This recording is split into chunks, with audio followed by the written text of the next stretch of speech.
So here we are, same thingies, blah, blah, blah. Sample of cadwalladerite was treated with excess nitric acid till it all dissolved. And then we added excess silver nitrate solution. The white precipitate formed was isolated, dried, and weighed. Now, of course, that white precipitate is associated with whatever the halide is, okay, because it's the white precipitate of silver halide. And of course we know that white means that it was chloride, because if it was bromide it would be creamy, and if it was iodide it would be yellow. So we can immediately identify the halide present as chloride, and now we get the number of halide ions B. So first thing is, we therefore have 3.243 grams of the precipitate, which we decided is silver chloride. Anytime you see grams, divide by the molar mass to get the moles. Okay, so in other words, we had 0.026 moles of silver chloride that had been pulled out of the cadwalladerite sample, and there's one chloride in every silver chloride, so therefore we can say that the sample of cadwalladerite had 0.0226 moles of silver chloride in it. Now we actually had 0.0113 moles of cadwalladerite, so therefore every 1 mole of cadwalladerite contains 2 moles of chloride. So therefore E is the halide ion, and it says you got B of the E's, so therefore E or B, the number of those, equals 2.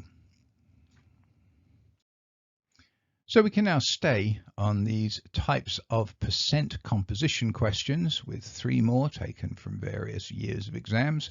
Copper can be extracted from the mineral chalcopyrite.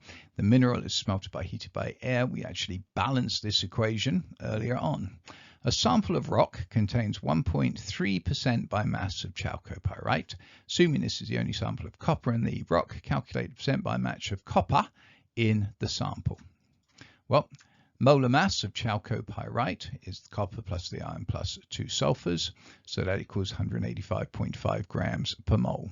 Okay, the percentage copper, because that's what we're interested in, chalcopyrite, is the mass of copper, the 63.5, divided by the total mass, the molar mass, times 100, which is 34.6%. So if we had pure chalcopyrite, 34.6% would be copper.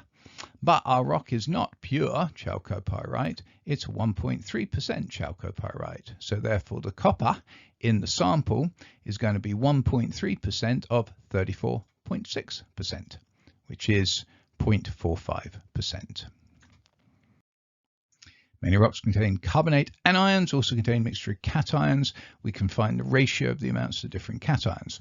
Analysis of an acid solution formed from the carbonate mineral huntite showed it contains 91 nanograms per cubic centimeter of magnesium ions and 50 nanograms per cubic centimeter of calcium ions. These are the only 2 metal ions present. Find the formula of the mineral huntite. Now you're going to be immediately confused by this whole nanograms per cubic centimeter. Don't let it worry you, because quite frankly all we want is the ratio of the cations. Okay, so magnesium 2 plus is 91 nanograms, calcium is 50 nanograms, all of these per cubic centimeters, but we are interested in the masses, because once you've got masses you can convert to moles, and so we have 3.74 nanomoles of the magnesium 2 plus and 1.25 nanomoles of the calcium 2 plus. So therefore the ratio between them is 3 magnesiums to 1 calcium. So therefore the actual formula, you've got 3 2 pluses and another 2 pluses, so 8 plus overall there. So we need 8 minus for the carbonate, and that means 4 carbonates. So the full formula doesn't look like it required much, Mg3Ca from this ratio, and then the CO3 4 times to balance out the charge. Big trick here is just not to get freaked out. And remember, anytime you see grams, milligrams, micrograms, nanograms, picograms, you can always convert it to moles, millimoles, micromoles, and nanomoles, or picomoles by just dividing by the molar mass. Laboratory experiment demonstrated formation of polyamide uses decanediol dichloride.